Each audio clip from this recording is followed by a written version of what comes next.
everyone. Well, welcome.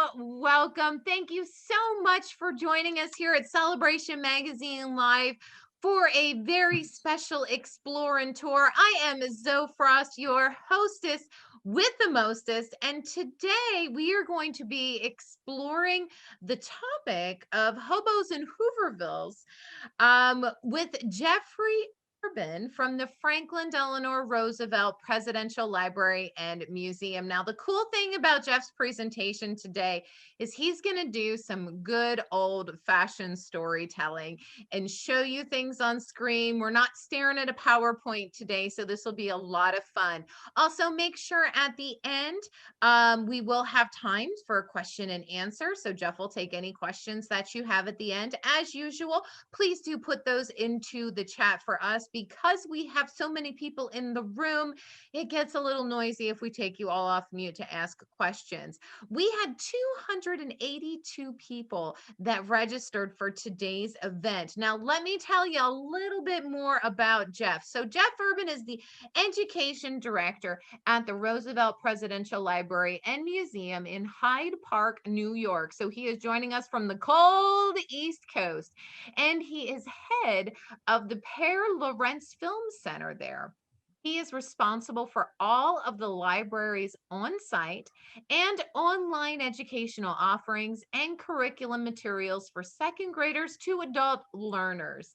In addition, he works with and trains educators at museums and libraries across the country to develop education programs and materials for their patrons and visitors. And he has won numerous awards and accolades for his pioneering work in curriculum development, education, accessibility, and distance learning. Look, I've been talking to Jeff for ages and I didn't know all this stuff about him. That's why I like to get the bios, because I like to learn about people too. So without further ado, I am turning the floor over to Jeff. Welcome.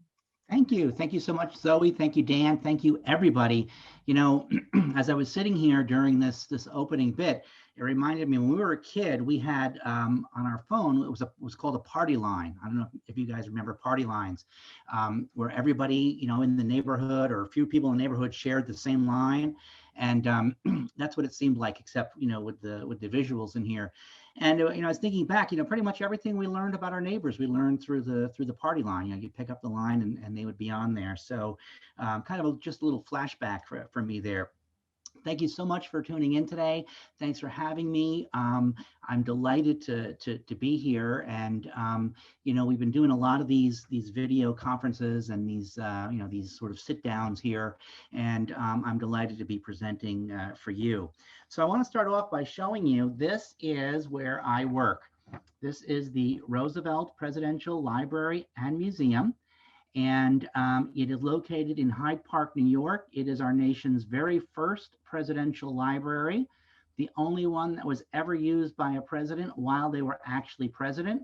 So Franklin Roosevelt built this toward the end of his second term, fully expecting to retire the presidency, as every president up to that point had done. But then he decided, well, maybe I'll run for a third term, and this building was complete. So he was able to use this throughout his entire third term and the 83 days of his fourth term. So if you ever are in the Hudson Valley, please give me a call, shoot me an email, and I'd be happy to take you around this building and show you what we've got there inside. Inside this building, we have 35,000 museum objects, about 50,000 books, and a series of galleries that tell the life and times of Franklin and Eleanor Roosevelt. And in our archive upstairs, where we have the president's papers, we have 17.5 million pages of documents. Now that's a big number. Try to wrap your head around that. Well, the way it works is this. If you were to take all of those documents, stack them all on top of each other, you would have a stack not as tall as one Washington monument, not as tall as two Washington monuments, but you would have a stack 16 times as tall as the Washington Monument if you stacked all of our documents on top of each other. And that's not even talking about the kind of ladder you would need to reach all the way up there. So the information I'm going to be sharing with you today is information that has been drawn from that 17.5 million pages of documents. And if you don't mind, I'm going to put a little commercial in for myself. If you like what we do here today, let the folks, Dan and Zoe know there's lots and lots of Roosevelt topics we can come back and talk about as well. But today we're going to talk about hobos. And the way this presentation got started was my kids, I've got two kids, and when they were growing up, they would often refer to each other as hobo. Hey, who ate all the ice cream in the refrigerator? Was it you, hobo? Right? And they would use this to kind of call each other back and forth. And they didn't really know what a hobo was, but working at the Roosevelt Presidential Library, I was pretty familiar with it. And so I said, well, I bet you there's a lot of folks out there that would like to know more about the hobo culture. So that's when I put together this presentation. So what I'd like to do today is talk to you a little bit about the Great Depression, the hobo culture within the Great Depression, a little bit about Hoovervilles, and then we'll open it up to some questions and answers. Now, when we teach about the Great Depression, we generally say, most folks would believe that the Great Depression started on October 29th, 1929. That's when the stock market crashed. And that was sort of the official, financial kickoff to the Great Depression.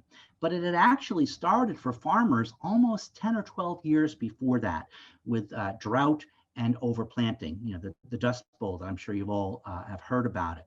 So the farmers were really feeling the brunt of the Great Depression for 10 or 12 years before most of the rest of the country was. This is really important because 50% of the population were farmers in the 1920s. So when you have half your population having that kind of an economic problem, this massive drought, you've got a real serious threat to your economy. And when we teach kids about the Great Depression, we teach them about the economic aspect of it. Yes, it was an economic crisis. There was 25% unemployment on average.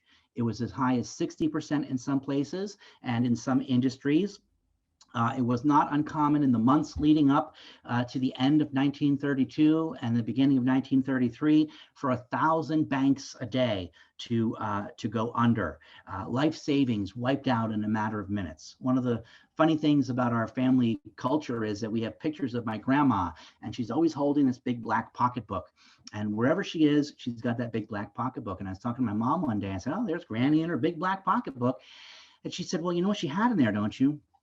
I said, no, as a kid, it never occurred to me. $30,000 cash. And it was because she lost her life savings in the Great Depression, and she never trusted banks again. She never wanted to be away from her money or without her money. And I wish I'd known that when I was 9 and looking for money for that new bike, but that's a story for another day. So we teach kids about this as being an economic problem, but it was so much more than that. Those of you whose parents, lived and grew up through the Great Depression, maybe some of you were kids at the time, will speak to the fact that the Great Depression changed them. It changed the way they thought. It changed the way that they felt, because the economic crisis was only a small fraction of it. But the other parts of the Great Depression were social and emotional as well. Families were often split up. Right? If you had maybe a couple of kids in your family and you weren't able to feed them, you might leave them. Children were abandoned at federal buildings, post offices, federal office buildings, because the family couldn't feed them. They thought, well, at least somebody will take care of them here. Sometimes children were signed into orphanages because the families couldn't take care of them anymore. Fathers would often leave the family. We're going to talk about that. That's pretty much the hobos. If you had a 17 or 18-year-old son, you had to maybe sometimes kick him out of the family. Like, look, we can't feed you and your baby sister. You've got to go find a life on your own. You got to go find work on your own. Also, families might collapse in on each other. If you had a grandma or a great aunt or great uncle who had been living alone, they couldn't afford to do that anymore, they might move in with your family. And more than being a social problem and more than being an economic problem, the Great Depression was an emotional problem. The suicide rate tripled during the Great Depression, and it tripled because people lost hope. People lost the sense that things were going to get better, that things could even get better. And this really had an impact on their emotional well-beings. Because you see, when you lose a job, you lose more than a paycheck. You lose a part of your identity. Right? We identify ourselves as who we are. I'm an educator, you're a banker, you're a lawyer, you're a baker, you're a bus driver. We identify ourselves in large measure by what our jobs are. And when people lost their jobs, they lost an important part of their identity. And that's why the job programs were so important during the Great Depression. It wasn't just to give people a paycheck, it was to give them a sense of purpose, someplace to be every day, someplace to go, someplace they were responsible for. Now, during this Great Depression era, because people were so hard out for jobs, there became this culture, the culture of the hobos. Now, the hobo itself actually goes back to right after the Civil War, but the heyday of the hobo was really during the 1930s, and nobody really knows where the term hobo originated. So, if you can think of a decent, reasonable explanation for the term hobo, it's as good as any other explanation that is out there. Some people say it came about at the end of the Civil War when the soldiers were homeward bound. Where are you going? I'm homeward bound. So it cut down to hobo, homeward bound, and they rode trains back north. Other folks say it originated when the farm hands had to leave the farms because of the drought conditions. They went off with their hoes and they became hobos, hoboys, hobos. Other folks said it was a greeting, that because these guys were always traveling from one place to the other, it would be a greeting, ho boy, ho boy, hobo, and it developed into that way. It's anybody's guess, nobody knows. So if you can come up with a good explanation, run with it. Now, what is a hobo? A hobo is a very unique person. A hobo is a migrant laborer. Hobos wanted to work. Hobos liked to work. Hobos were looking for work, and they traveled from town to town looking for something to do, looking for a job. They didn't want just a free handout. They were willing to work for a little bit of money. They were willing to work for a little bit of food. They were willing to work for a safe place to sleep. So the hobos were actually very hardworking people who were just trying to make it during the Great Depression. Next down on the hierarchy are the tramps. And the tramps were folks who also traveled around from place to place. And a tramp would work if they had to. If a tramp could get a free place to stay or a free, meal or, a free handout, they would take it. But if they had to work for it, they would do it, but they would do it begrudgingly. Down below them are the bums. And the bums were folks who simply didn't want to work. They wanted that handout. You want to give me some food? That's great. I'll take it. But don't expect me to do anything, in exchange for that. So there was really kind of a hierarchy of the way these folks operated. The bums that are at the bottom, the tramps, the next level up, and then the hobos. And the reasons that hobos became hobos were, they can be centered around sort of three reasons. Now, the hobo culture has become kind of romantic over time, right? Oh, the hobo out there on the open road, nobody's your boss, no walls to, fence you in, you call your own shots, you go where you go, you work when you want to. But it was really, really a tough life. You slept in the open, you traveled on open trains, and there was always danger involved. So the reasons that people became hobos can sort of fall into three categories. The real and main reason was economic necessity. If there's no work in Hyde Park, New York, I'm going to get on a train and I'm going to head to your town to see if there's work in a factory or on a farm or just even odd jobs that I can do around the neighborhood there. And that's why people moved. They moved as a result of economic necessity. Now, very often a hobo would just maintain their own selves with the money that they earned, but also it was very common for a hobo to earn money and then send it back to their family. So if you were a 19, 18-year-old boy and you found work, you'd take a little money to feed yourself, and then you'd send the rest of the money home to your family. Or same thing if you were the man of the family that was out, riding the rails that way as well. Some people headed out just for the adventure, right? The freedom of the open road, come and go as you like. You call yourself your own boss. And the hobos that saw folks doing this knew that these were usually folks of some kind of means. They didn't need to be hobos, but they were just out there looking for the adventure. So in some ways, they weren't really considered by the rest of the hobos as authentic. And then the third reason, so you might go for economic necessity, you might go for adventure. The third reason would be escape.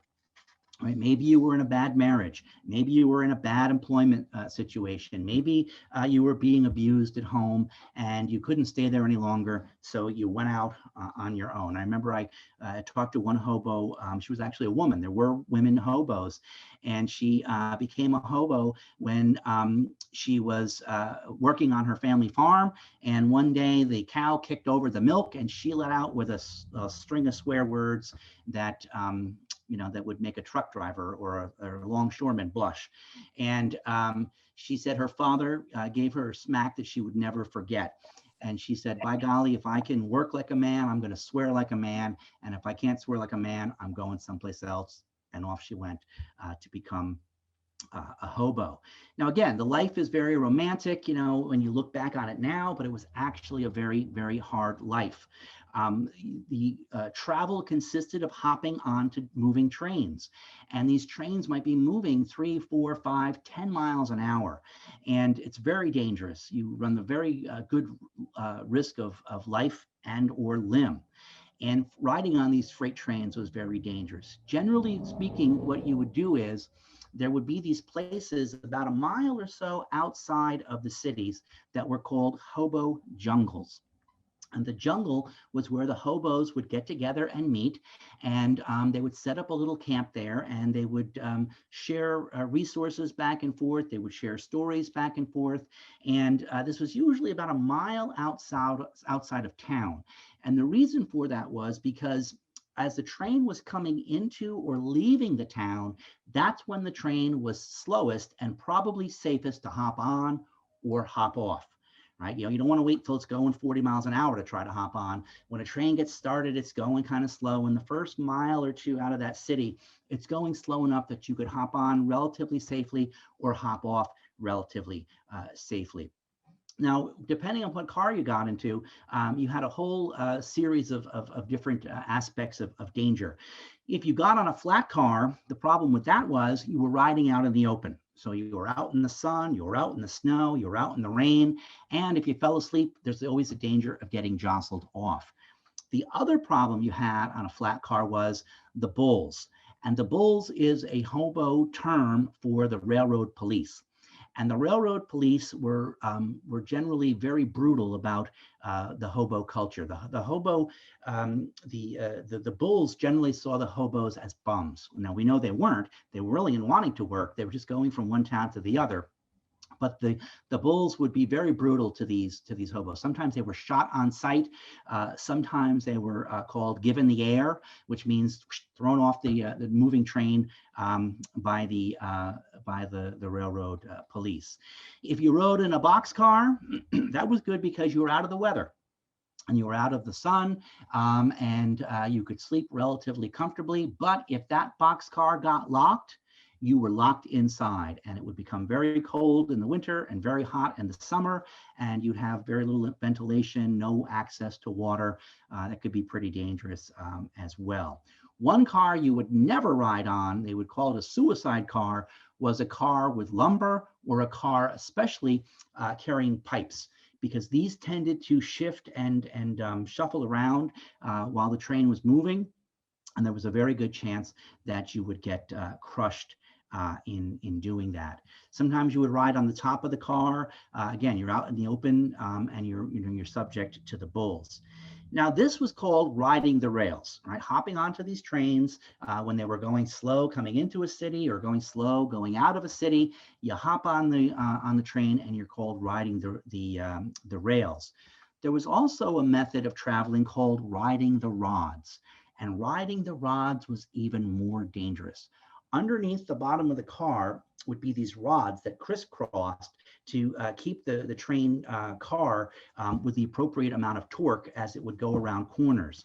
And where these rods crossed, you could sit on that and ride that ride the rods underneath the train car. Now, the problem, of course, with this is if you slip, you are going to be toast, right? You're going to fall to the tracks and you're going to get hit by the rest of the train. So you tried wherever you could to ride the rails, not the rods, rather. I'm sorry.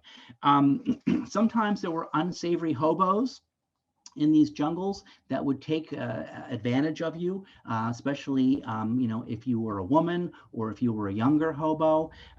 Sometimes there were unsavory people who you would come into the town. They'd say, "Sure, clean out the garage. I'll give you a couple of sandwiches. You can be on your way." You'd clean out the garage, and then you go to the sandwiches, and they'd say, "No, we're not giving you anything. Sorry, we just wanted our garage cleaned out." So these are always the kinds of dangers and things that you were working with as a hobo. Now, when we think of a hobo, probably the image that comes to your mind is a man in sort of tattered or worn clothes, and they might be carrying something like this. And this is a bindle stick, okay? And this is called the bindle up here. So the hobos would carry this like this, and this would allow them to comfortably carry. They could still use their other hand to wave to other hobos or, do whatever they need to do. And I can carry this bundle back here relatively easily simply by balancing it out on the rest of this stick. Sometimes at the end of the stick would hang a key attached by a string or a thread, or in this case, a sort of a leather piece here. And very often the hobos would take the keys from their homes. And this would remind them that no matter how far they traveled or where they went, they were going to go home someday. They kept their key and they were going to return home and get back to where it was that they wanted to be. Remember, they're only traveling to find work. Now, you had to travel light because you're hopping on and off of trains. So what might you find in a hobo's bindle stick? Well, I don't know if you've ever thought about it, but today we're going to examine what it would be. First of all, they would tie it quite tightly with one end of the bandana on this end, and then the other end they would tie what they call a notch hook. And this was a knot that would tie and then slide into this notch on the end. And this was so that when you wanted to get the things out of your bindle packet, you didn't have to open the whole thing. You could just take this part off, lay it down as I'm going to do here, and then untie these knots. And let's take a look at some of the things you might find in a typical bindle package. Well, one thing you're going to find is something like this, a simple tin can tied to a string. And this would usually be wound up like this while you were traveling so it didn't get tangled. But you would use this to get water from a stream. And the idea of this was you didn't want to get your clothes or your feet wet. So you would drop this down into the stream and then just pull it up. Once the water got in there, it had weight enough that you could pull it up without it spilling, and you had access to water that way. You didn't want to get your clothes wet if you could avoid it. You didn't want to get your shoes wet if you could avoid it, because there was no place to dry them, and you didn't want to be walking around or riding around with wet shoes. You also might carry a pocket knife. And this pocket knife would be used for a couple of purposes. Number one, protection, right? If you have some kind of unsavory person, they're going to give you less trouble if you're carrying a knife. You also would use this to cut up food. You would also use this to carve the hobo code, which we're going to talk about in a couple of minutes. So you're going to want something to get access with water in. You're going to also want to carry a knife like this. You also might want to carry something to pass the time. And that would be maybe a deck of cards, so that when you're on the boxcar or around the hobo jungle, you can pass the time of day by playing cards with some of the other hobos or even playing solitaire by yourself. You never would gamble in the hobo jungle, right? You weren't there to try to take advantage of other people. You were there just to pass the time, share resources, and get moving on along from there. You also might carry something like this.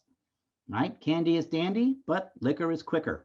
And so you might want to, keep a little comfort here for yourself to, recreational purposes, or also maybe to keep warm. But this was not something that you flashed around. This was not something that, you took lightly, because as a hobo, you did not want to go asking for a job with liquor on your breath. right? So you would use this only for recreational purposes or to keep warm and such as well. You also might carry some matches and a small candle. And this was so that you could light this and work your way through to the jungle once you got off of the train, and you wouldn't be stepping on rocks and trees and those sorts of things. You also might carry a Bible, and this again had two purposes. One was comfort and solace, right? I can get in here and read the reassuring passages that you'll find in the Bible. But it also didn't hurt to have something like this nearby when you were asking for work, because it showed that you were a God-fearing working man, and that you had the good book along with you. Also in a bindle stick, you might find something like this, just a simple piece of coal. Coal was very common, of course, because the railroads ran by coal engines. And this was used to make, again, markings as part of the hobo code, which we're going to talk about in a couple of minutes. You also might carry with you a piece of fruit or maybe part of a sandwich. When you got paid, very often you didn't get paid as a hobo in money. You might get paid in goods or services. So you clean out my garage and I'll let you sleep in there for 2 nights. You help me get my fruit in at my orchard, and you can take a couple of pieces home with you. So you would eat a couple pieces where you were, and you would always save something for being on the road. And this also came in handy when you came to the jungle, because when you came into the jungle, the hobo villages, you were more than often than not going to find a big old pot of mulligan stew being made. And the mulligan stew was made up of whatever it was that the hobos brought in. So we were talking earlier, right? Let's say, lobster. So if you were working down at the dock and, I don't think anybody would really give you a lobster, but let's say you were working down at the dock and, they said, okay, we can't pay you in money, but here, take a couple lobsters home. You might bring those back to the jungle. If I was working at an orchard, I might bring back some pears, a chicken yard, some eggs. All these things went into the mulligan stew. And the rule was, and in the jungle, that you could freeload from the mulligan stew for 1 night and 1 night only. If maybe you went out and you got stiff that day. Maybe you went out and they said they're going to pay you in a couple of days. But if you were at that mulligan stew for more than 1 night without having contributed something, that was looked upon as very suspect. You also might find in the bundle a can of beans. And by federal law, each can of beans could only have 239 beans in it. And the reason for that was, if you went with just one more bean, it'd be too farty. And you don't want to be that at the camp. You're not going to be welcome at the hobo jungle. So that's pretty much it. That's what you're going to find in a hobo's bindle stick. And this stuff could all be tied up, put in here, carried quite easily, carried quite nicely. You could throw this onto the train. You could use this to help another hobo get onto a train, or hold it up and they can help you get onto the train. And that's what it was all about. You also might have a bedroll that you could carry with you as well. Now, let's take a look at some pictures here. This is actually a family of hobos. I'm going to do it without the... So it wasn't just sometimes, men that did it. Sometimes entire families would go out. So here's a family resting along the tracks, and they're waiting for the next train to get moving, and they're going to head out that way. Here is a Hooverville, and this is at Christmas time. And you can see that because you've got the tree here. And again, these hobos, they weren't bad people. I mean, here they are living in this Hooverville hobo jungle, and they're still keeping the tradition of having a Christmas tree, even though they don't have anything else to celebrate Christmas with. Here's a broader picture of what a Hooverville or a hobo jungle might look like.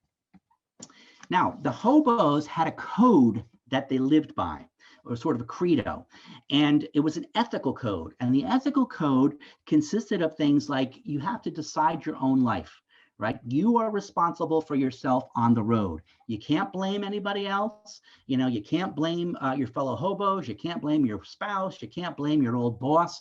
You are responsible for what happens to you when you're out there. You rule and own your own life.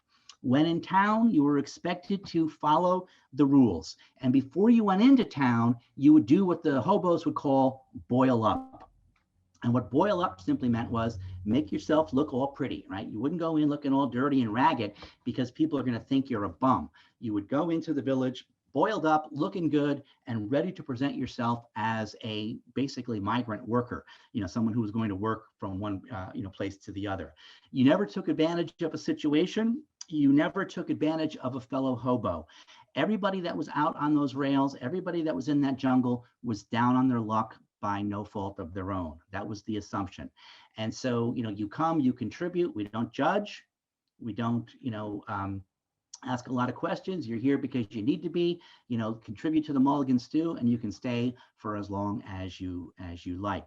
Sometimes a hobo might find relatively stable work. And if you worked at a place for 6 months to a year, the hobos would refer to you as a barnacle because you were sticking around and you were staying on there that way. If you were to meet a younger hobo, especially a hobo, teenager or child, it was your duty to try to get them to return home. It was your duty to talk to them about how tough life was out there, and that if they had a better situation at home, to go home and to try to make a better deal of it there than where they were out on the road.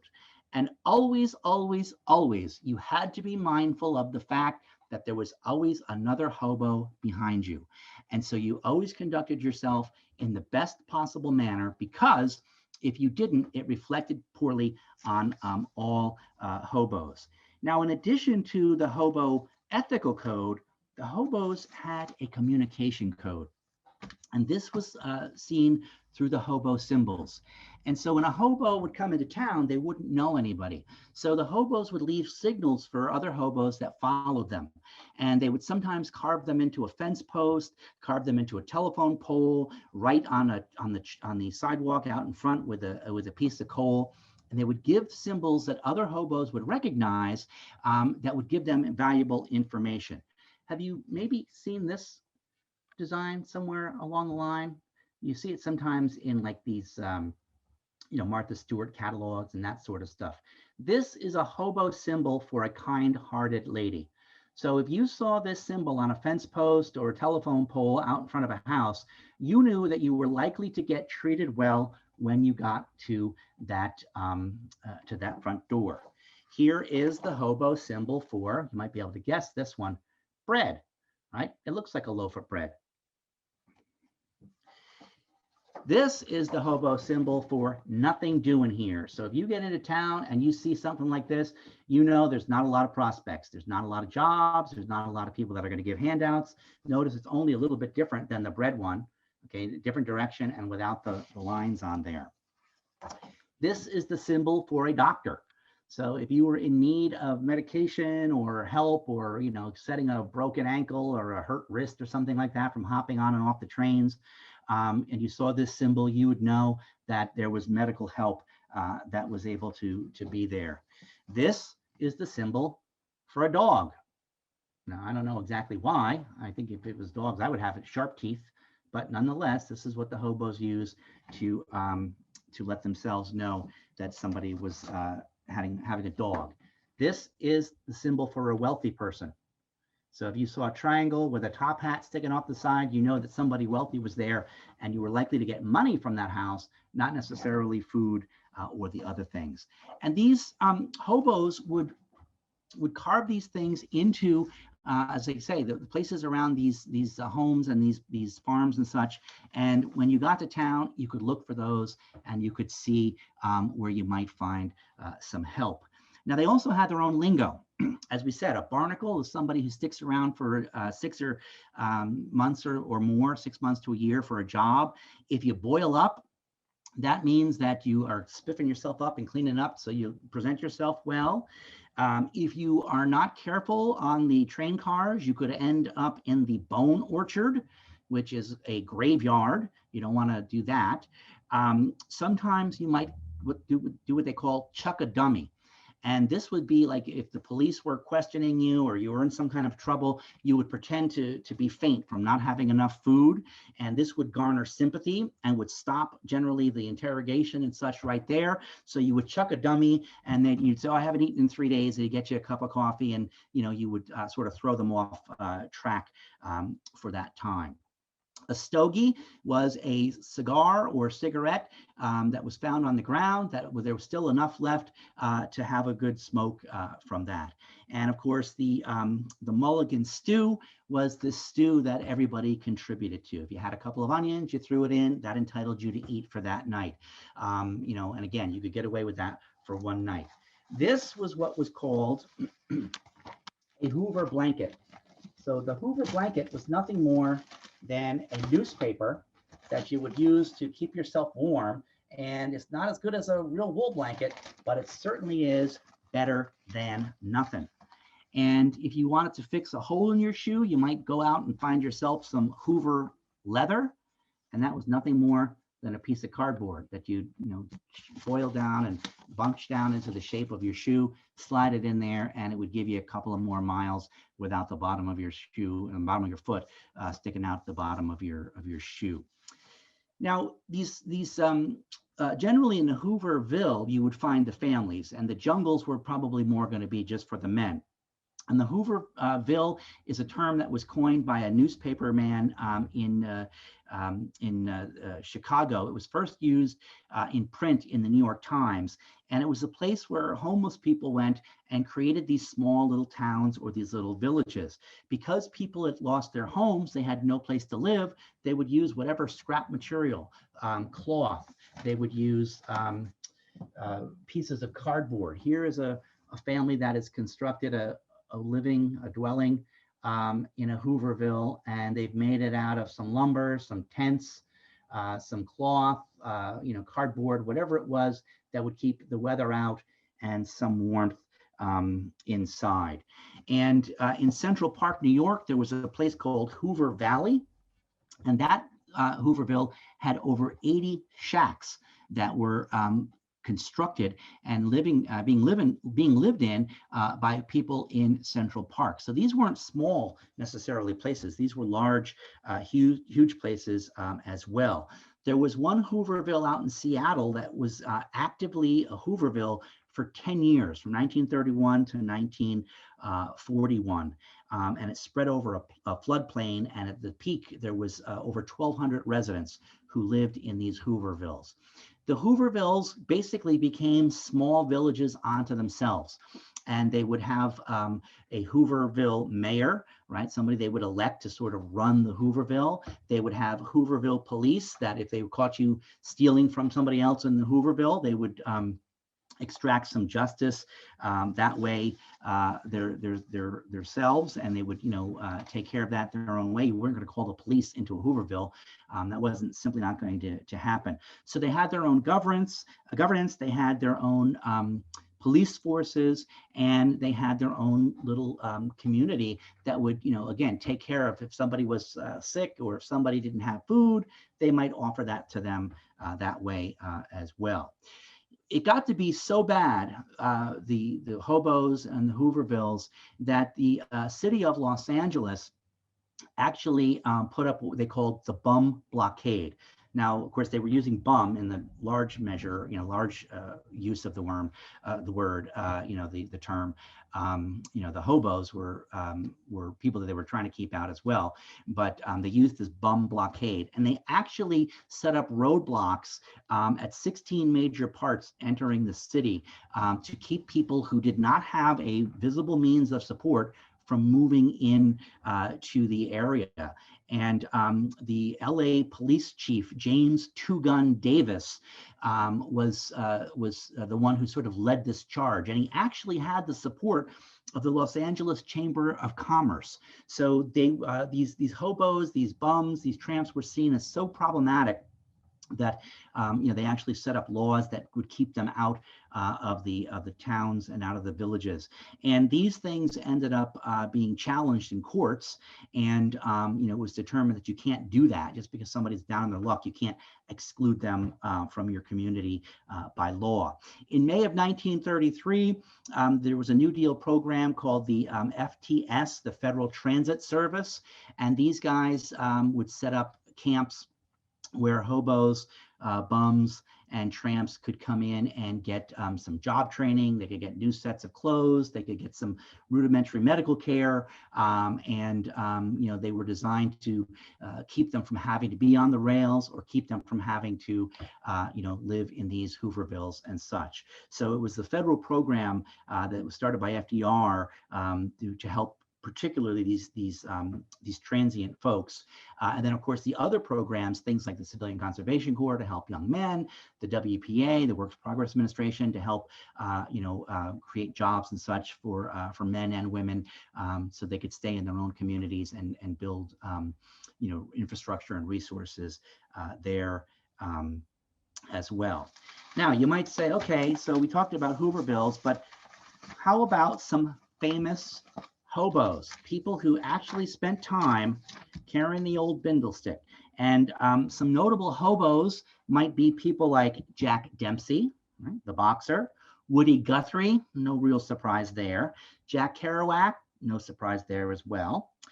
Robert Mitchum and George Orwell actually traveled the rails for a period during the Great Depression. And one that might surprise you, this one shocked the heck out of me, none other than Art Linkletter spent time as a hobo. And he was, of course, that guy with that show, Kids Say the Darndest Things. And he made it very well for himself, but started off for no other purpose than to survive as a hobo at one point.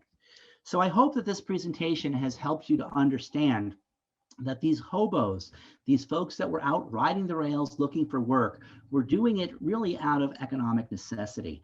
And we've since now, 80 years later, it's kind of come this romantic thing, sitting around the campfire in the jungle and, swapping stories and going out and looking for work. But it was a hard, hard life. You were out in the elements. You didn't know when or where your next meal was coming from. You were always in danger on the trains, either from just the physical danger of hopping on and off a moving train, and also the bulls.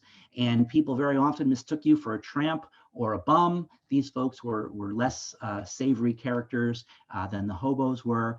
But it was a time in America that Americans were doing what Americans tend to do, which was making the best of their situation and doing the best that they could. So let's open it up to some questions and answers, if we will.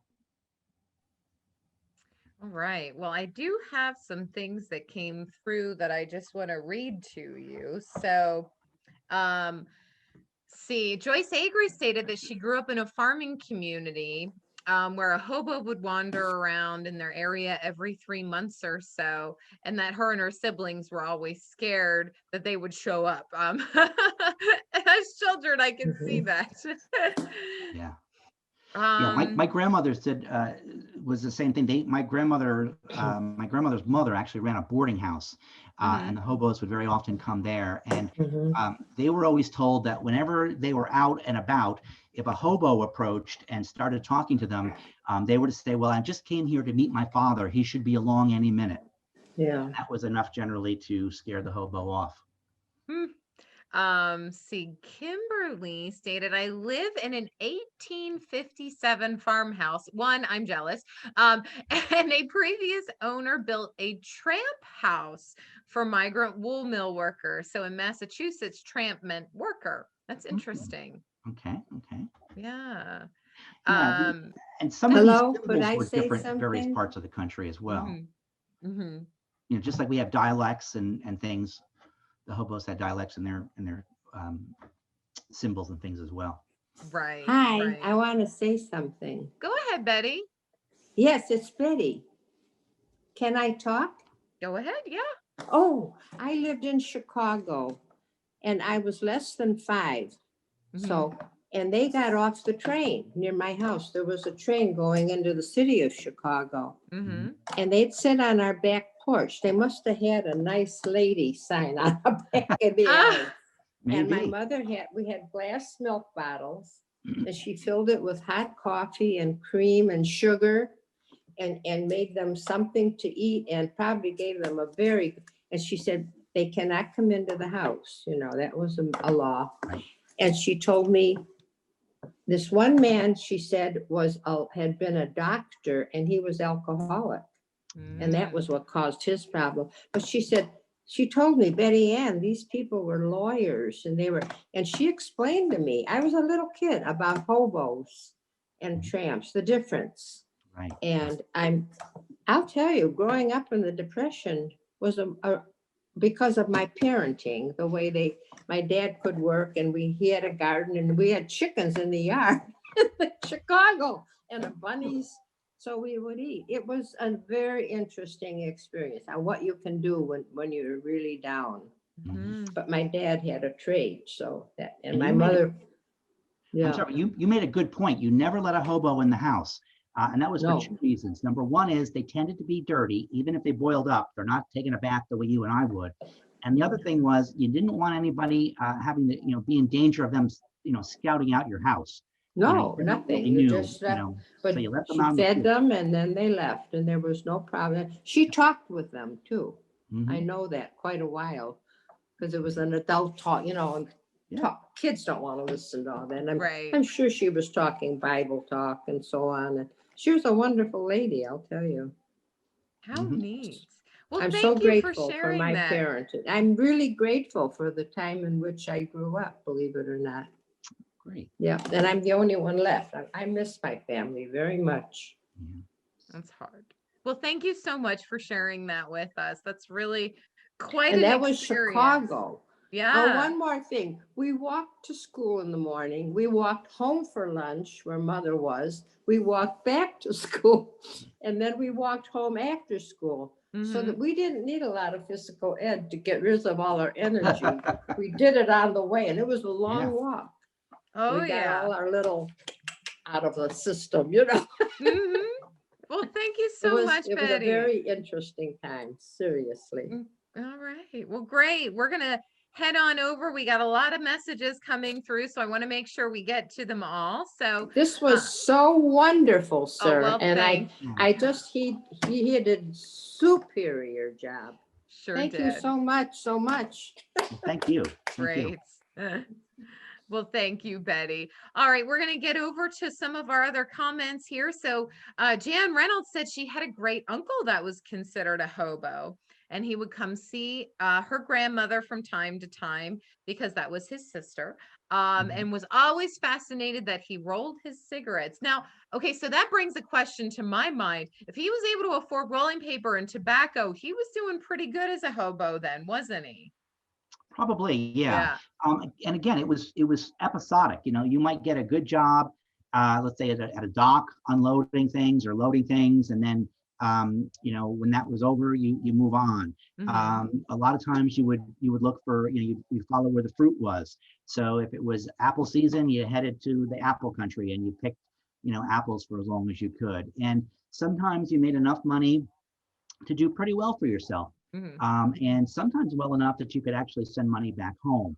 But mostly you were, it was kind of a hand to mouth type of thing. So if you could get one of those barnacle jobs, that was awesome, because then you knew you were set for the next 6 months or a year or so, and you had a steady income. You knew where you were going to be staying. You knew what you were going to be, when you were likely to eat, and you had a little bit of money for, the simple pleasures in life, like, smoking or, sending some money back maybe to the family.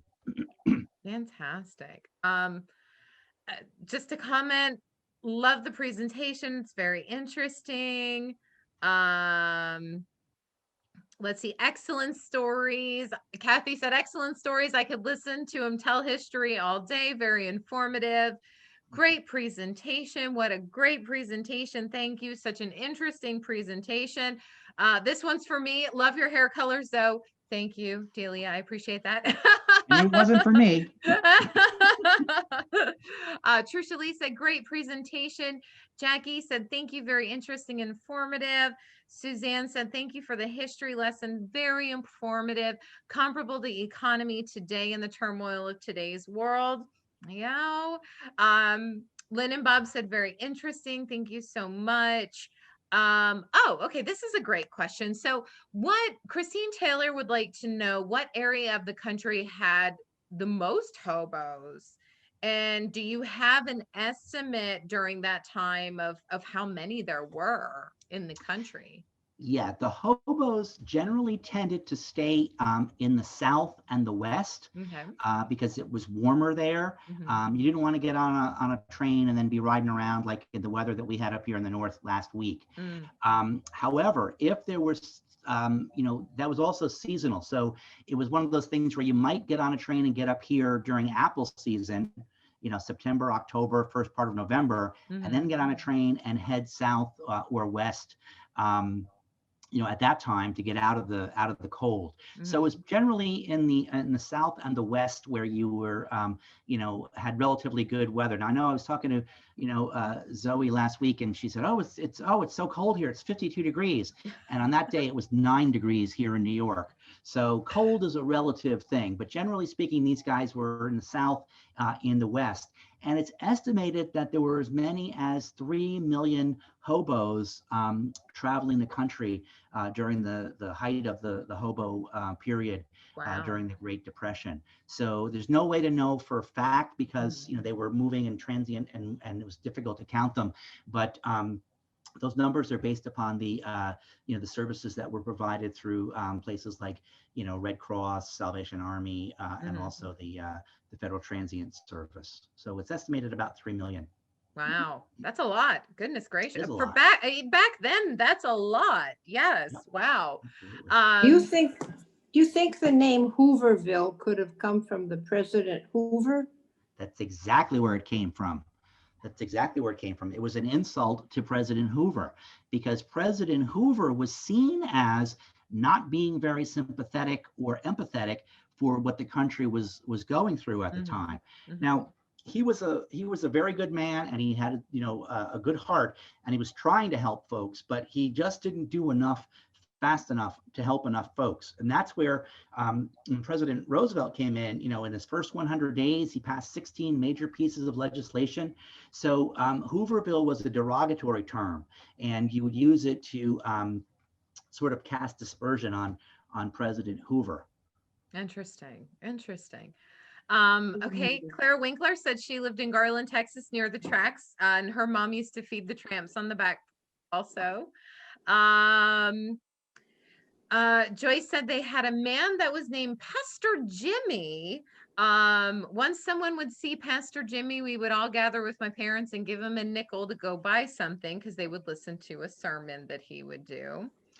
Um, Again, very much right. So there it is. So he's giving you a sermon, you're giving him a nickel. So it was this idea of an yeah, exchange, value for value. yeah.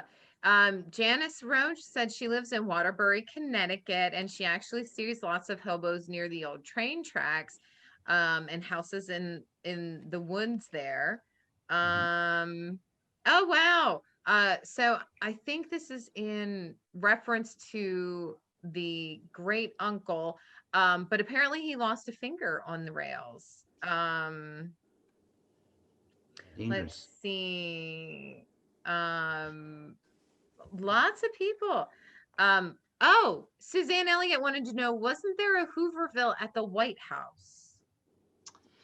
I don't think there was a Hooverville so much as there may have been protesting people who were homeless who just lived across the street in Lafayette Park, Mm-hmm. just to sort of, you know, uh, bring attention to the fact that they were so, they were homeless and that they were suffering. Mm-hmm. You've got the White House and it's a mansion, and then right across the street, these people living on the street. So, Mm. it really kind of spoke to the imbalance in the way things were in terms of Right. financial stuff. My family grew up in Orange County, New York, which is about 40 or 50 miles south of here. Mm-hmm. And there's a thing called the Poughkeepsie Railroad Bridge, which is now a pedestrian walkway. But when it was built in 1888, it was the only rail line linking all of New England with the rest of the country. Mhm. And so everything that, came out of New England to the rest of the country came through this rail line, and everything that went into New England came through that rail line. And so my family lived in Orange County, in a town called Maybrook. And Maybrook was where the big yard was for the lining up the railroad cars, Mhm. so they could go over the track across the bridge. Mhm. And so they had a lot of hobos in Maybrook, because, or actually just outside of Maybrook, in the jungles, because so many of the trains were going back and forth there. So yeah, if you lived near a train yard, there was a very good chance you were going to have an interaction with a hobo. Very cool. So we've talked about this before. Dan loves this woman. But if you weren't aware, there is actually a YouTube channel that does depression recipes, and it's Depression Cooking with Claire. Okay, yeah. Clara. Cooking with Clara. Clara. There was Yeah. no A. Clara, there we go. Wyvette said, thank you so much for the explanation. Movies always portrayed hobos differently, which is very true. Mhm. People want you to come back. So yay, I do too. You did a Great. fantastic job. I would love to come back. You guys are awesome. Dan and Zoe and all you that are watching, you made me feel right at home. And we got 12 years of Roosevelt topics we can talk about. He was president for 12 Do you years. know what a This- rags and iron man is? And I'm sorry, A rags and iron man? a rags and Well, iron he'd man. go down the alley with his horse-drawn cart, and he was calling, Rags a lion. We'd say the Rags a lion man is coming. Well, he was looking for rags and Rags. old iron. So Oh, we called him a Rags a lion man. Interesting. Can I Jeff, say this is- something? Jump on in. Who was that? Linda Conrad. All right, Linda, hold on a second. Betty, I'm going to take you off screen. I'm going to bring Linda on, okay? Linda, talk to me again. There you Hi. are. Hold on. Jeff, I lived in Hyde Park for 5 years up off of Route 9 and yeah. in 82 to 87. And I went to that museum many times. I took guests there. Oh, Great. Oh, great. Right on it's beautiful place. Mhm. It is a gorgeous place to live. It's a gorgeous place to grow up. And Yeah. it is a fantastic place to work. wonderful. And we went to Valkill. We lived right by Valkill. You know that, right? Oh, yeah. Okay, great. Yeah, I Yeah. know the area. Yeah. So thank you for letting me share that. Oh, This has thanks been for- great, It was great. so very well done. Thank you. Yes. Thank you. Excellent. All right. Okay, so I have one more question, then we're gonna unmute and let everyone give Jeff a round of applause. I think we could all talk forever about this, but Trisha Lee asked a question that also brings up a question in my head. And she said she read that they would put lint in the stew or soup to thicken it. What? Yes. Yeah, you could. You would often put, it was a wide variety of stuff. If you could get cornmeal, that would thicken it, flour, lint if you had it. My grandmother, talk about, Clara, my grandmother had a recipe for what was called stone soup. Mhm. And you would put a stone in the bottom of the pot to displace water. So it would raise the water, so you felt like you had more soup in there. It was basically a stone with whatever vegetables you had in there Mhm. as well.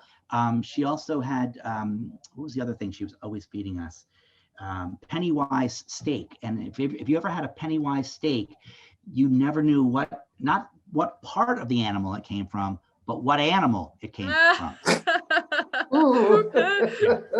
That's, oh man. Okay, so the reason I wanted to do that one is because of course I'm young.